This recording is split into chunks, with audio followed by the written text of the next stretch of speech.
Hello students, welcome to the second class in scalar triple product. पिछली class में हमने क्या सीखा था? हमने ये सीखा कि that is A dot B cross C is nothing but the scalar triple product, और इसको निकालने का हमने एक मेथड भी लर्न किया लास्ट क्लास में, लास्ट वीडियो लेक्चर में। This is the box product of A B C. और ये किसके बराबर होता है सर? ये ना एक डिटर्मिनेंट के बराबर होता है, जिसमें जो हमारी फर्स्ट रो होती है उसमें हम ए वेक्टर के कॉरेस्पॉन्डिंग एलिमेंट्स लिख देते हैं, that is A1 A2 A3, right. Likewise second row में हम लिख देते हैं B1 B2 B3। Similarly third row की अगर हम बात करें तो सी वेक्टर के कॉरेस्पॉन्डिंग जो आई जे के कंपोनेंट्स हैं हम उनको लिख देते हैं। तो ये हमने लास्ट क्लास में डिस्कस किया था कि कैसे हम एक स्केलर प्रोडक्ट को, स्केलर ट्रिपल प्रोडक्ट को कंप्यूट कर सकते हैं। Now in this lecture let us explore few more properties which are linked with scalar triple product. तो जो सबसे पहली प्रॉपर्टी हम यहाँ पे डिस्कस करने वाले हैं that is the property number 1 in today's class, that is the value of a scalar triple product. अब हम इसको एस टी पी लिखेंगे। Scalar triple product is not changed if dot and cross are interchange. अगर आप dot और cross को आपस में इंटरचेंज करोगे, so the value of the scalar triple product does not changes. Now let us see how to prove this. तो basically हम क्या प्रूव करना चाहते हैं? हम ये प्रूव करना चाहते हैं that is A dot B cross C करो, या फिर ए क्रॉस बी पहले कर दो फिर डॉट विद सी कर दो। Answer in both the scenarios will be same. अब इसका प्रूफ बहुत ही ज़्यादा आसान है, क्योंकि हमें पता है कि अगर ए डॉट बी क्रॉस सी होता है वो और कुछ नहीं होता, तो एक डिटर्मिनेंट ही है, और हमारे बच्चे डिटर्मिनेंट की सारी प्रॉपर्टीज़ जानते हैं, तो उसकी हेल्प से हम इसको प्रूव कर लेंगे। So let us quickly consider. So let A vector be A1I plus A2J plus A3K। Let B vector be B1I plus B2J plus B3K। And C vector को हम ले लेते हैं C1I plus C2J plus C3K, right.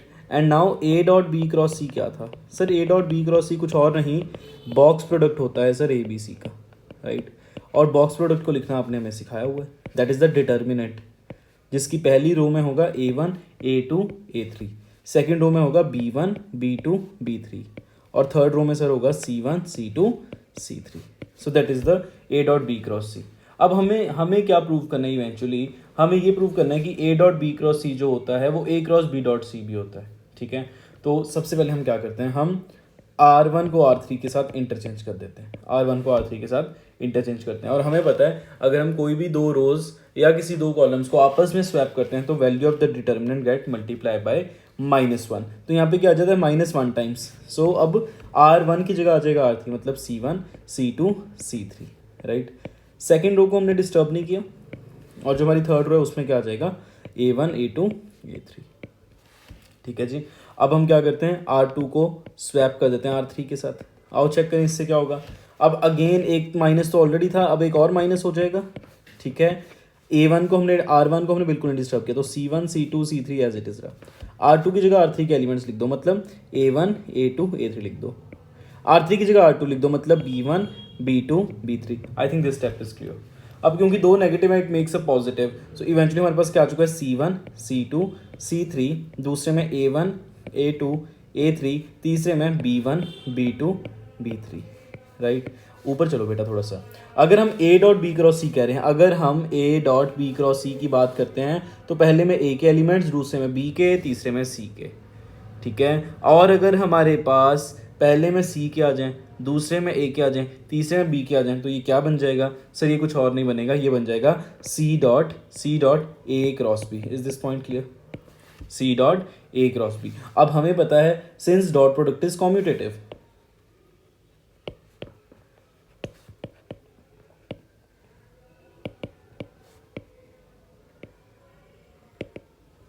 कहने का मतलब ये है A डॉट बी करो या B डॉट A करो, एक ही बात होती है, ठीक है। तो इसका मतलब ये किसके बराबर रहेगा sir? A cross B dot C के बराबर भी रहेगा। हमने शुरू कहाँ से किया था? हमने A dot B cross C से शुरू किया था, और हमने प्रूव क्या कर दिया कि ये A cross B, right, dot with C के बराबर भी है। So that is the crux is the value of the scalar triple product is not changed if the dot and cross are interchange with it. ठीक है, अगर आप dot की जगह क्रॉस डाल दो, क्रॉस की जगह डॉट डाल दो, तब भी जो आंसर है वो सेम ही आने वाला है बेटा। और ये प्रूव किसने किया हमारा, ये हमने प्रूव किया with the help of determinant. I think this point is clear. Now moving on to the next property. So the second property for the today's class, the value of STP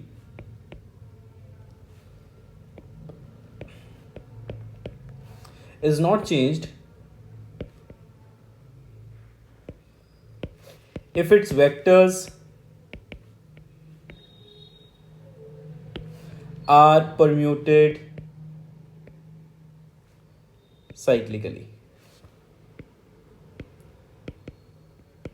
तो अब इसका मतलब समझते हैं, इसका क्या मतलब है। पहले बच्चे, इसका मतलब कुछ और नहीं, इसका कहने का भाव ये है कि अगर हम ए डॉट बी क्रॉस सी करें, या फिर ए की जगह बी कर दो, साइकिल चला दो, सी क्रॉस ए कर दें, या फिर अब बी के बाद क्या आना है सी, सी के बाद क्या आता है ए के बाद क्या आता है B. Point is taken. A के बाद बी, बी के बाद सी, बी के बाद सी के बाद ए, राइट, सी के बाद ए के बाद बी, और हमने साइकिल चला दिया यहाँ पे, राइट। तो ये सारी वैल्यूज आपस में बराबर रहेंगी। That is what the next property is teaching me. तो क्या हम इसको भी प्रूव कर सकते हैं? हाँ सर, बिल्कुल कर सकते हैं, सेम अप्रोच से, क्योंकि हमें पता है हमें सारी प्रॉपर्टीज डिटर्मिनेंट की आती हैं। तो अगर हमें सारी प्रॉपर्टीज डिटर्मिनेंट की आती ही हैं तो हम सारी ही रिजल्ट्स जो हैं with the help of determinant prove कर देंगे। तो इसमें भी सेम टर्मिनोलॉजी यूज़ करेंगे। ए वेक्टर को हम कंसीडर कर सकते हैं A1i plus A2j plus A3 के। ये यहाँ पे हम कॉम्प्यूटेशन इसलिए भी सीख रहे हैं, हो सकता है आपके टेस्ट में या पेपर में कभी कुछ प्रूव करने के लिए आ जाए, तो हम ये बेसिक प्रॉपर्टीज ही वहाँ पे यूज़ करेंगे in order to prove the questions. ये हम आगे हम क्वेश्चंस में भी देखेंगे। बी वेक्टर को अगर हम कंसीडर कर लेते हैं B1i plus B2j plus B3 के। लाइकवाइज सी वेक्टर को अगर हम कंसीडर कर लेते हैं C1i plus C2j plus C3 के। ठीक है जी। अब हम जानते हैं A dot B cross C क्या होता है। Sir A dot B cross C कुछ और नहीं, एक हमारे पास डिटर्मिनेंट ही आता है जिसकी फर्स्ट रो में क्या आएगा A1 A2 A3, नेक्स्ट में क्या आएगा sir B1 B2 B3, and the next one would be C1 C2 C3। Is this point clear, right. And now applying the same properties, that is अगर हम R1 को R2 के साथ swap कर देते हैं, सो क्या होगा, value of determinant get multiply with -1। ठीक है जी। तो यहाँ पे आ जाएगा B1, यहाँ आ जाएगा B2, यहाँ आ जाएगा B3, यहाँ पे क्या आएगा A1, यहाँ आएगा A2, यहाँ आएगा A3। थर्ड रो को हमने कुछ भी डिस्टर्ब नहीं किया, तो वो एज इट इज़ रहेगी। ठीक है जी। अब अगर हम R2 को R3 के साथ इंटरचेंज कर देते हैं, तो ऑलरेडी एक -1 बाहर है, तो एक और -1 आ जाएगा। Now first one will remain as it is B1 B2 B3, the next one C1 C2 C3, और अगला A1 A2 A3। I think this point is clear, right. और दो minus makes a positive. So पहली row में आ चुका है B1 B2 B3, second में आ चुका है C1 C2 C3, तीसरे में आ चुका है A1 A2 A3। ठीक है, तो वापस से ऊपर चलो। ए डॉट बी क्रॉस सी की जब हमने बात करी थी बेटा, तो उसमें फर्स्ट रो में ए के एलिमेंट्स थे, सेकंड में बी के, थर्ड में सी के।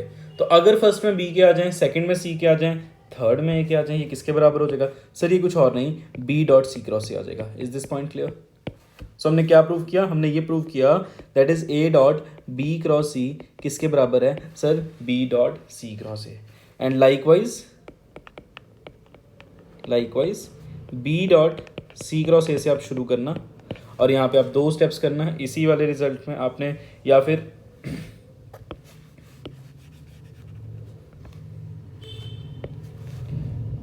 and now a dot b cross c which was equal to b dot c cross a has to be equal to c dot, yes, that is c के बाद a के बाद b, that is c dot a cross b। तो again अगर हम a dot b cross c से शुरू करते हैं, मतलब हमारे पास एक डिटर्मिनेंट है जिसकी फर्स्ट रो में है A1 A2 A3, सेकंड में है B1 B2 B3, और थर्ड में हमारे पास क्या है C1 C2 C3। अब हम क्या चाहते हैं, पहले में C आ जाए, दूसरे में A आ जाए, तीसरे में B आ जाए। Point taken. तो अगर हम पहले रो में चाहते हैं C आ जाए, तो मतलब पहले मुझे रो 1 को रो 3 के साथ स्वैप करना पड़ेगा, और एक माइनस बाहर आ जाएगा। देख रहे कैसे सोचना है आपने? तो यहाँ पे आ गया C1 C2 C3, सेकंड को हमने डिस्टर्ब नहीं किया, दैट इज B1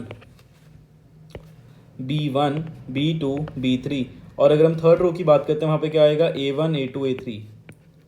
अब हमने जहाँ पहुँचना है उसकी हमारे पास फर्स्ट रो में CI के कंपोनेंट्स आ चुके हैं। अब हम चाहते हैं सेकंड में A के कंपोनेंट्स आ जाएं, तो उसके लिए हम क्या करेंगे, R2 को R3 के साथ स्वैप कर देंगे और एक नेगेटिव बाहर फिर से आ जाएगा। So this would be C1 C2 C3, this would be A1 A2 A3 and the next that is B1 B2 B3। Is this point clear? और 2 नेगेटिव मेक्स अ पॉजिटिव, तो यहाँ पे आ गया C1 C2 C3। अगले में आ गया A1 A2 A3 and the next one B1 B2 B3। Is this point clear? अब check करिए, वही सेम टर्मिनोलॉजी, ये हमारे पास क्या बन गया, फर्स्ट में C के हैं, सेकंड में A के हैं, थर्ड में B के हैं, this is C dot A cross B। यही हमने प्रूव करना था, C dot A cross B। Just check it out. तो इवेंचुअली हमने क्या प्रूव किया, इवेंचुअली हमने ये प्रूव किया कि A dot B cross C जो होता है वो ही बराबर होता है B dot C cross A के, which is further equal to C dot A cross B। मतलब साइक्लिक है। कहने का मतलब क्या है, साइक्लिक है, और ये सारी वैल्यूज आपस में इक्वल भी है, right? So I think this point is clear. Now moving on to the next property, the third one. So the property says the value of a scalar triple product is multiplied by -1 if its vectors are permuted not cyclically. अगर हम cyclically नहीं करेंगे तो value जो है वो -1 से multiply हो जाएगी। ये हमने ऊपर भी ऑब्जर्व कर लिया ऑलरेडी, राइट? तो बेसिकली हम क्या प्रूव करना चाहते हैं, हम ये प्रूव करना चाहते हैं कि अगर A dot B cross C की बात करें, ठीक है, A को ना छेड़ें, B और C को आपस में स्वैप कर दें, तो -1 आ जाएगा यहाँ पे आएगा minus of A dot C cross B। And similarly अगर हम ये किसके बराबर कर सकते हैं, B क्रॉस A अगर हम कर देते हैं, right, this is further equal to C dot B cross A। ठीक है, तो इसको अब हम प्रूव कर लेते हैं फटाफट से। ठीक है, अगेन द सेम अप्रोच बेटा। अगर हम ये प्रूव करना चाहते हैं कि A dot B cross C किसके बराबर आ जाए, -B dot A cross C, ये भी तो एक ही बात है, हम चाहते हैं इसके बराबर आ जाए। Getting the point? बेसिकली तो हम एक चीज को ही स्वैप करेंगे ना। अब हमने C को नहीं हिलाया, C को हमने एज इट इज रखा है, दो को आपस में स्वैप कर दिया, तो भी -1 से वैल्यू मल्टीप्लाई हो जाएगी। Now let us see to the proof. तो हम शुरू कहाँ से करेंगे, हम शुरू करेंगे A dot B cross C से। A dot B cross C क्या है, पहले में सर A1 A2 A3 रख दो, दूसरे में B1 B2 B3 रख दो, तीसरे में C1 C2 C3 रख दो।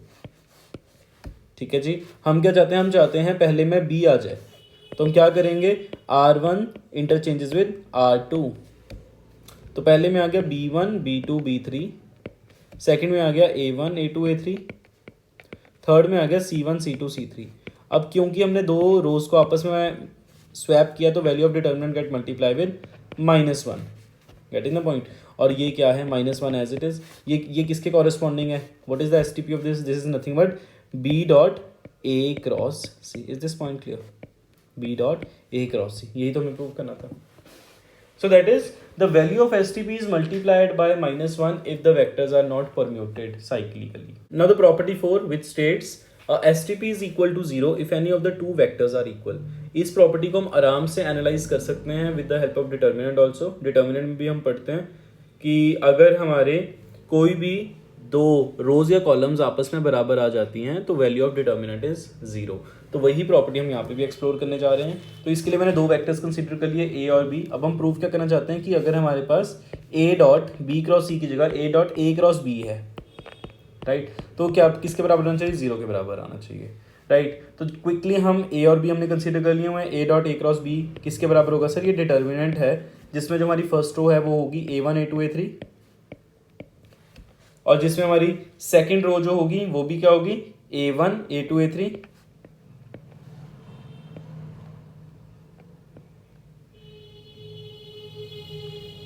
and third one would be B1 B2 B3. And now since two rows are equal, since R1 and R2 are same,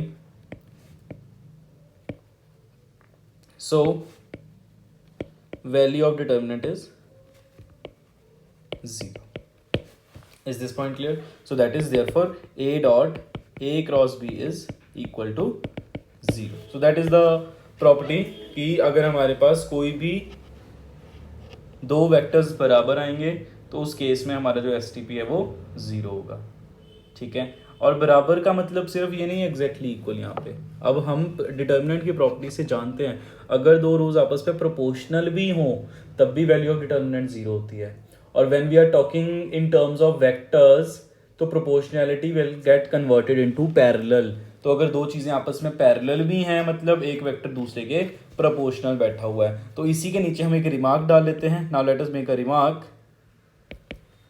a STP is equal to 0 if any of its two vectors are parallel. If any of its two vectors are parallel. Getting the point? So I think this is very much clear. अगर हम इसको prove भी करना चाहते हैं prove भी हम बहुत आसानी से कर सकते हैं. तो अगर हम तीन वेक्टर्स कंसिडर कर लेते हैं let A B C be three be any three vectors right. तो अगर ये हमारे पास कोई भी तीन वेक्टर हम यहाँ पे कंसीडर कर रहे हैं तो केस वन हम क्या ले सकते हैं सर. केस वन ये हो सकता है कि जो ए वेक्टर है वो पैरेलल है बी वेक्टर के. तो अगर ए पैरेलल है बी के तो मतलब ए वेक्टर को हम कुछ लिख सकते हैं L times may be some B vector right. हम क्या प्रूव करना चाहते हैं A dot B cross C. उस सिचुएशन में क्या आएगा 0 आना चाहिए. So A dot B cross C किसके बराबर होगा सर. ए की वैल्यू है L into B. Is this point clear. साथ में क्या आ गया बी क्रॉस सी. ठीक है जी. और हमें पता है डॉट और क्रॉस आपस में स्वैप हो सकते हैं. तो ये क्या आ गया into B cross B dot with C. Take L common. So this is B cross with B dot with C and b cross b is nothing but 0. Now b cross b in this situation is 0 because the angle between b and b is 0 and sine 0 is 0 right. So overall this comes out to be 0. That is a dot b cross c is 0. Now similarly if b is parallel to c so we can say b is equal to some l2 times c vector. और उस situation में भी अगर आप a dot B cross C compute करोगे वो भी क्या आ जाएगा 0. एंड लाइक वाइज अगर a c के पैरेलल आ जाएगा तो वहाँ पे आप a वेक्टर कुछ may be some n times c vector लिख देंगे. वहाँ पे भी a dot B cross C क्या आ जाएगा 0 आ जाएगा बेटा हमारा. तो यहाँ पे हमने सीखा क्या. हमने ये सीखा कि एस टी पी की वैल्यू हमेशा 0 होगी अगर कोई भी दो वेक्टर्स आपस में भी क्या होंगे पैरेलल होंगे. So these were the major properties which will play a very important role while we are covering the questions related to STP. Now before we move to the questions, let us make two very important notes.